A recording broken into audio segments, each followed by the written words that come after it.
Time for our conversation, and our guest is right here with us immediately. Princewill Eziukwu, a development finance specialist and also a chartered accountant. Welcome. Thank you so much for joining us. Thank you.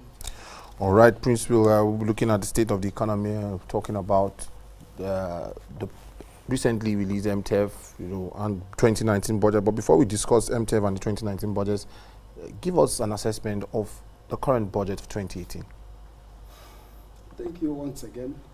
The 2018 budget, as we all know, was passed very late in the year. Yes. I think, to be precise, on the 28th of June, 2018, which is supposed to be a 2018 budget. Automatically, that means that over 6 months was gone in the budget for the year, though the 2017 budget was also being implemented.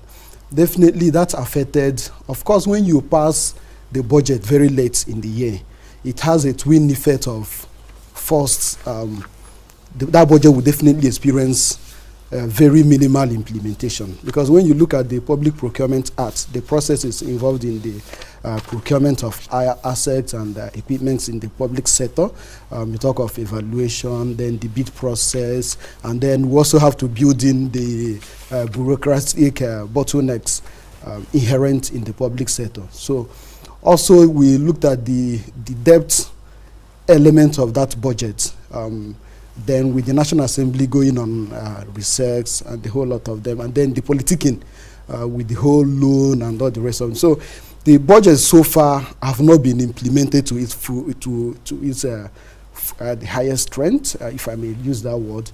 The budget also is experiencing, would I say, a whole lot of changes, but we are lucky that the benchmarks, the baseline upon which the budget was precipitated, are still positive. What do I mean by that? The oil price is still selling above $50 on which the budget was based. Then the production quota, of course, the budget was 2.3 million daily production. Of course, it's still doing around that neighborhood. Of course, again, you look at the stability. So the economic indices have relatively been stable.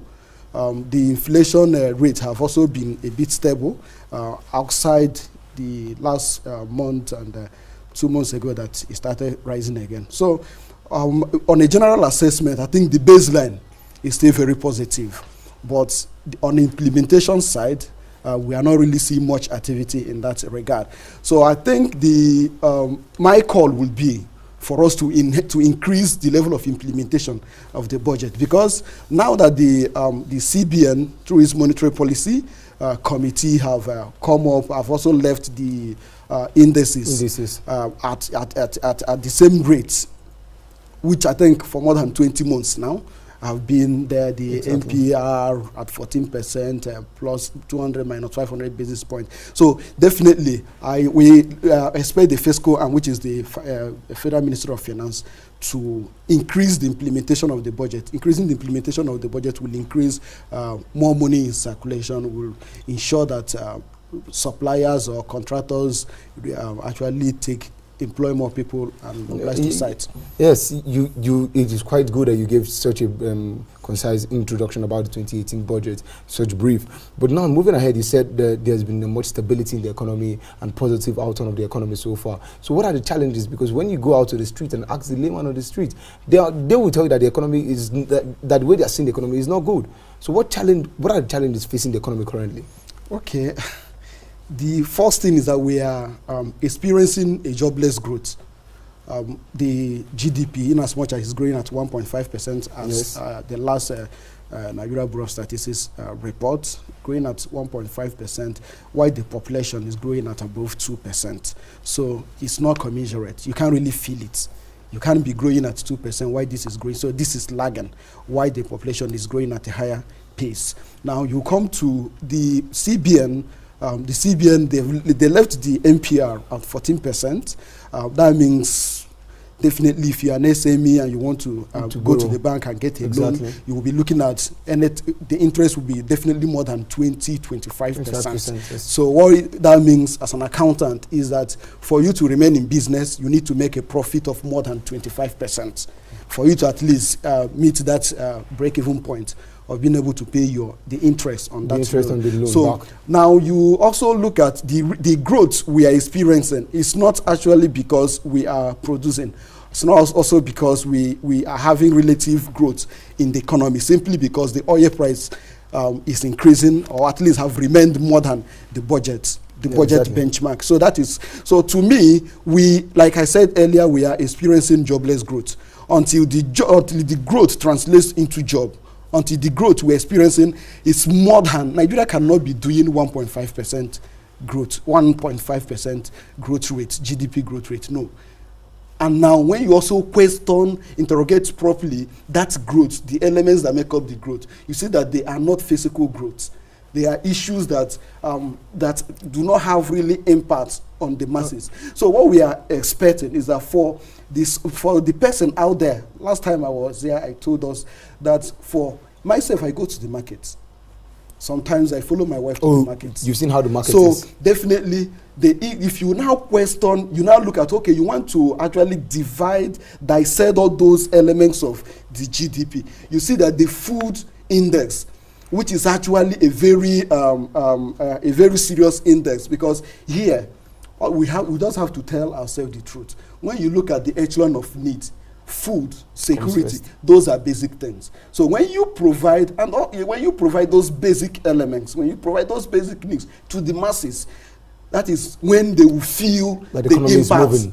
But up until that is addressed, now I think I will not be sounding right to say that the government is not doing anything. You won't be sounding right. I wouldn't sound right. Okay. As in, I think we just still have to. We still have to give sound it to them. Wrong. I think you wouldn't sound right.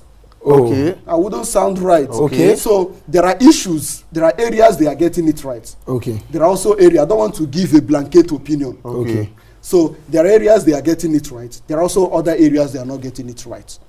I think it will be better I say more on that. First, the trader money, giving somebody 10,000. Yes. It's not a good policy. Okay. 10,000 cannot take you out of poverty. 1. 2, it will also be right for us to just say the government is not doing anything. Because we are hearing that they've invested over 1 trillion on capital budgets. And that's the capex element of the budget. So I cannot stand here without figure to say it's a lie or it's true. Okay. So for me to remain until I see the facts. So, but we just have to take them by their words. By their words. Which we have been doing for a very long time actually. Definitely. Okay.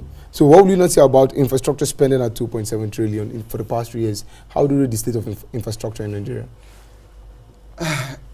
I'm from Southeast. I passed through Port Harcourt, Enugu, Aba road. I'm actually from Imo State, but I'm married from Enugu.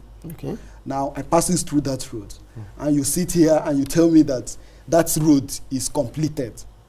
Last time I passed through there, you can't even drive there. So, unless there is any other place, and you see, if I talk, I actually talk with facts. At least I'm not talking of the one they have done in the northern part of the country. So I can't stand here, sit here and tell you that they are not doing it. But what I'm trying to say is that that's one, nothing is going on. You go to the second Niger bridge. You go to the second Niger bridge. Now, as far as I'm concerned, though the civil engineers will tell us that a whole lot goes in before we see the physical structure. We are not yet seeing the physical structure. So, to me, I feel the government, if they say they have spent 2.something trillion on capital budget, capital element of the budget, it's not really, I think they will need to do more by giving us the specifics of those budgets so we can interrogate it, so we can actually go there, see it. Because if you say you have paid salary, we know you've paid salary. If you also say you have actually invested in the capital, in infrastructure, definitely we should see it. If I'm passing from Abuja to Lokoja, I don't need you to tell me you have done the road. I will actually see it. That's true. All right, let's move to the meeting that the Minister of Budget and National Planning had for the Mtef 2019-2022. the projections that were given. Let's try and dissect some of those things. First, the government is saying they want to reduce the budget for 2019.